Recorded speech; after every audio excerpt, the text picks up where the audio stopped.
In this video, we're going to be discussing how to open up a new file in Revit 2018. This is kind of our end goal for our first assignment. I will go ahead and show you how to do walls and do some mild dimensioning in this video as well. So the first thing that we're going to need to do whenever we open Revit is create a new project. I'm just going to hide my example that I had up. And how we're going to go ahead and create our new project is by going to the File tab, going down to New, and over to Project. All right. So the first thing that you're going to see is this new project dialog box. We will always use a specific type of file, and that template file is an architectural template since we're working on our architectural drawings. So we need to select our architectural template, and then the next section down, create new. Project should already be selected, but if it's not, you need to select that project box and then press OK. And those are the steps that you're going to use in order to create all of our assignments. The next thing that's going to happen is your project document is going to go ahead and open, and you have these little 4 symbols. They look like little house symbols. They're not. They're little cameras, and if you hover over them, they are elevation cameras. So we talked about an elevation plan where we can see the front, the back, the left, the right side of whatever you're designing. All right, and those cameras are going to help us when we are ready to view whatever we're designing in 3D. So whatever we design needs to fit within the space between these cameras. Now it looks really small, but actually in reality, it is a very large space. So don't be afraid of running out of room. The first thing that we need to go ahead and do is create the walls of our building, our structure, our room, whatever we're working on project-wise. So in our architecture tab up top, right next to our file tab, we have what we call the ribbon up top. And the ribbon is going to house a bunch of tools and symbols and different functions that we can use while we are using Revit. So all of our tabs have different functions and options for us when it comes to the tools. Primarily, we're going to stay in the architecture tab. We will kind of float into the annotate tab sometimes as well for these first couple of assignments. So walls. Here's one of our wall symbols. You're going to notice that some of these options have little arrows underneath them, and the arrows just mean that there are more functions or features or tools hiding underneath as kind of like sub tools or sub options. So if I click on the word wall, seeing that little arrow, that just tells me that there's more kind of hiding underneath to create more of a condensed space. And since we're working on our architecture floor plan, we want to go ahead and use an architectural wall.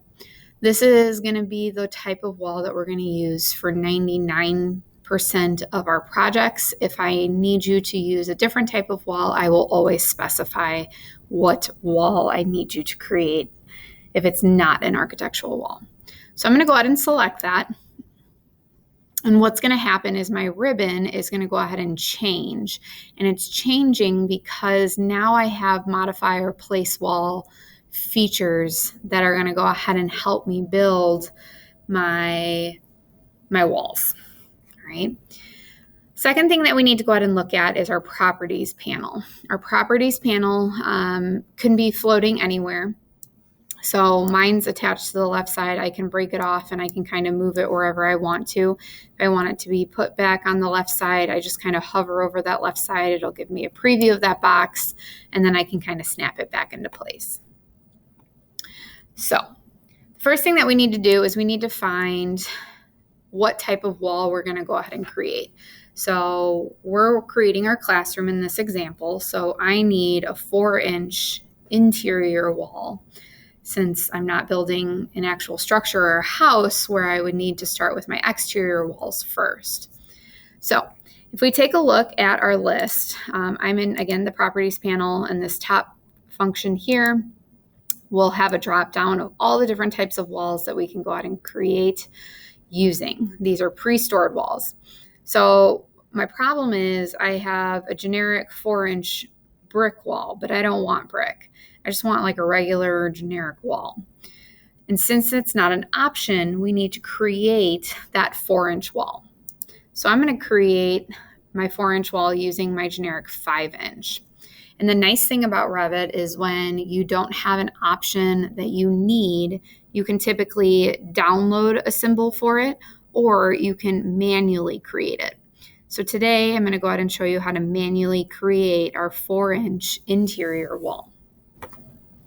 So once my generic 5-inch wall is created, we're going to come to this Edit Type button. We're going to select that, and the Type Properties panel is going to pop up. And what I want to do is I actually want to duplicate it. I don't want to override it or rename it because I might need this 5-inch wall somewhere later down the line. So I'm going to duplicate by clicking on this duplicate button. And then all I want to do is I want to get rid of that 2, and I want to change my 5 to a 4 and press OK. Now what that does is it just changes the name. If you take a look in the construction section of our parameters, we have the width that's grayed out, and my width is still reading that it's 5 inches, even though I changed the name to 4 inches. So once we have that name changed and have duplicated our wall type, the next thing that we need to do is edit our structure. So under the construction structure section, we have this edit button. Once you click that edit button, it's going to allow you to come in to edit the characteristics of that specific wall. So right now it's reading a total of 5 inches thick. So again, I'm going to come to my structure section and I'm going to notice, oh, hey, look at that. Yep, it's 5 inches. I click on that. I get rid of the 5, and then I need to type in the 4, and then I'll select OK. Now my name is generic 4 inches and my width is now 4 inches. Once both items, the name and the width, have been updated, you're going to go ahead and select OK. It'll now update that name in your properties panel. So now I can go ahead and start creating my walls. So if I click once and I start moving my cursor either up or down, it's going to go ahead and give me that wall length. You can see the dimension lines and extension lines in blue, and then it's going to give me a dimension as well. You're also going to notice that I have that blue line that is dashed. That's called our tracking line, and those are going to be really helpful in a little bit when we're starting to line up our walls. So personally, I like to go ahead and kind of pay attention to these dimensions. They're not going to be spot on. I'm scrolling in or zooming in with my scroll on my mouse. So I'm going to just zoom in a little bit closer. My dimensions won't jump as much, but I want to get my dimensions kind of ballpark of what I think they need to be. And I'm not going to do our overall classroom dimension. I'm just going to kind of draw a random room here, give you an idea of how to draw the walls and then how to dimension.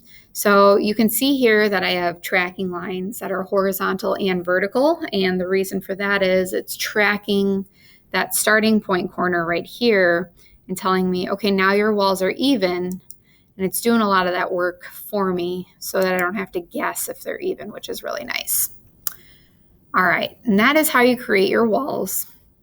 Again, things look really small and tiny. Like I said, there's a lot of space between here, between your elevation cameras. So that's really nice.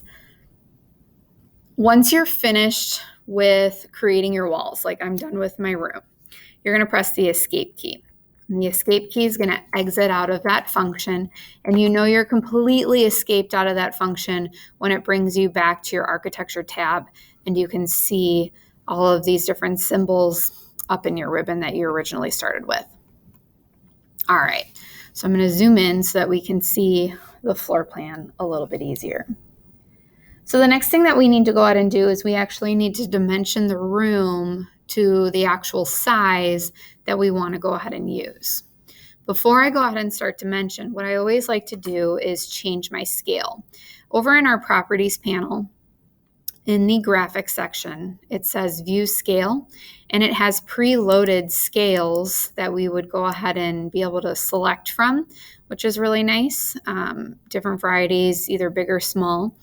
And when we start getting into our drawings, like our classroom, we're going to be doing our scale drawings, and we need to identify what scale that we're doing those scale drawings at. And then we would use the same scale for our assignment. So I know I did my scale drawing in 3/16 of an inch equals 1 foot. You can select whatever scale that you used based on your dimensions. All right, so now we're ready for dimensioning. And dimensioning is typically going to be found in your annotate tab. So we're going to go ahead and select that. And we have 3 different types of dimensions that we're typically going to go ahead and use. We're going to typically use the aligned, the linear, and the angular. Most of the time, we're going to be using the linear dimensions because we're typically going to have only horizontal and vertical walls, with the exception of our classroom that has those funky angles. So I'm going to show you the linear. And again, my ribbon's going to go ahead and update based on the command that I selected. And you can see I have all of my different options to dimension up in my Modify Place Dimensions panel now. Okay, so the thing about Revit that is kind of confusing is that the wall that you click on does not dimension. All right. So if I click on this wall because I want to dimension this wall, it's actually not going to go ahead and work. Let me show you. If I click on this wall, it's going to highlight blue, but it's not going to actually pull the extension and dimension lines out. Whatever wall you select and click on that turns blue, whatever wall is perpendicular to that, meaning this wall or this wall, they're the same length, is actually going to go ahead and dimension. So that's kind of the confusing part until you get used to it about the dimensioning command in Revit. So just keep that in mind as we move forward. So once you click on the wall, it turns blue. And then what we're going to go ahead and do is notice where Revit is dimensioning from. Right now, it's dimensioning center line to center line of the inside center of your walls. So we have these blue circles in the middle of your extension lines, and the extension lines drop down from where you're dimensioning on that specific wall. So right now, I don't want to be dimensioning to the center of my wall. I want to be dimensioning from the inside corner to the inside corner because that's where I measured. So by clicking on the little circle here, it's called the witness line. This is the witness line, they call it. I'll probably refer to it as the extension line. They mean the exact same thing. But by clicking on that circle, notice how my witness line is now jumped to the outside of that wall. Oops, I accidentally clicked off of it. If I click out again, now it's dimensioning if you follow it up to the inside of that wall. So that's where I want that witness line or the extension line to be. Now I need to do the exact same thing on the opposite side, and I need to make sure that I'm dimensioning to the inside of that wall. Then what I can do is I can update my dimension. So by clicking on my dimension, I can type in, 23 feet and 4 inches. I'm just making up random dimensions. I'm going to press enter. It'll go ahead and update. And now what we need to do is we actually need to lock our dimension. Right? So the first step that you need to do in order to lock your dimension is click on this little linear dimension symbol. It's going to kind of fix your dimension lines in place. Notice how they turn black.